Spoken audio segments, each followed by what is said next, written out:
Hi, welcome to SBR Forum Videos. I'm Peter Loshak. We are previewing Week 14 in college football. We're talking right now with Joe Duffy from OffshoreInsiders.com, and he has a phenomenal record at his site with his premium picks this year. But the games we're discussing this week are all the marquee games, very exciting games on the field, not necessarily, though, the games with big betting value. But Joe Duffy has agreed to analyze them all and give his leans, whatever they might be. Anyway, Joe, thanks for being back with us.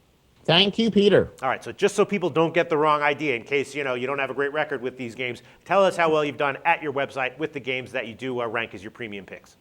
Yeah, it's been absolutely outstanding, not just this year, but for 26 years. And we haven't had a website for 26 years, but we go back to the score phones. But college and pro football combined, over 60% with their wise guy plays or major plays are hitting somewhere in the mid 50 percentile rate. I don't have the exact records in front of me.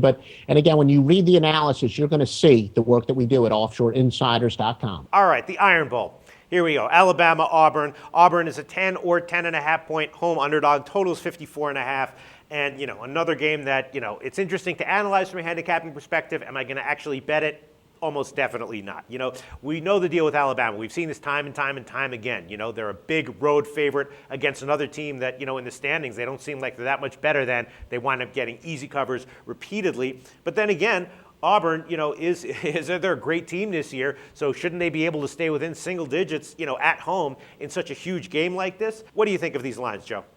Yeah, no, the line is just a teeny bit too high. When you talk about public teams, you're obviously not going to get more public than Alabama, the two-time national champions and still undefeated, #1 in the country. Auburn, though, is for real. I mean, they have a ton of talent. And remember, the one time that Alabama's defense actually struggled this year was against Texas A&M early in the year, where Johnny Manziel had a spectacular game.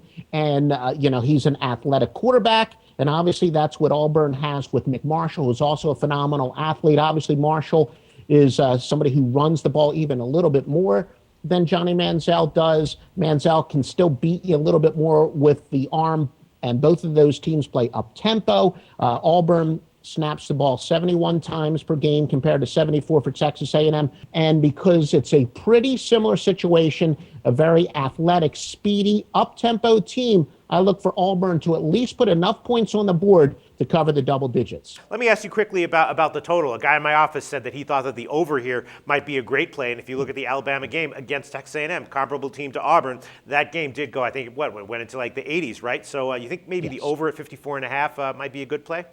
Yeah, no, there is no question that Alabama, although they prefer the old smash mouth style, they did show against Texas A&M that they can keep up offensively.